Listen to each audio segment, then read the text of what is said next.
ಕೃಷ್ಣ ಮಮ್ಮಿಗೆ ಏನೇನು ಕೊಡ್ತೀರಾ ನೈವೇದ್ಯಕ್ಕೆ?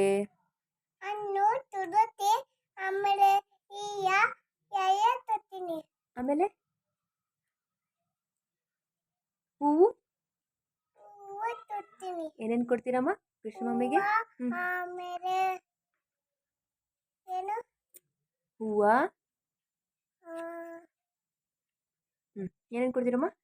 ಹಣ್ಣು ಏನು ಹೂವ ಅಷ್ಟೇ. ನೀರು ನೀರು ಇದೆಲ್ಲ ಕೊಡ್ತೀರಾ ಮಾಮಿಗೆ?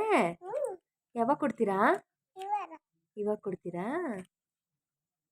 ಇನ್ನೊಂದ್ಸತಿ ಹೇಳಿ, ಏನೇನು ಕೊಡ್ತೀರಾ ನೈವೇದ್ಯಕ್ಕೆ ಕೃಷ್ಣ ಮಾಮಿಗೆ?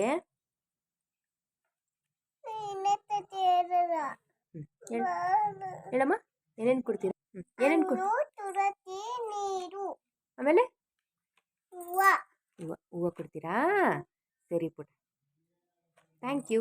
ಆಮೇಲೆ ನೀರು ಆಮೇಲೆ ಹಣ್ಣು ಆಮೇಲೆ ಅಷ್ಟೇ ಕೊಡ್ತೀರಾ? ಜಾಣೆ ನೀನು, ಗುಡ್ ಗರ್ಲ್. Thank you.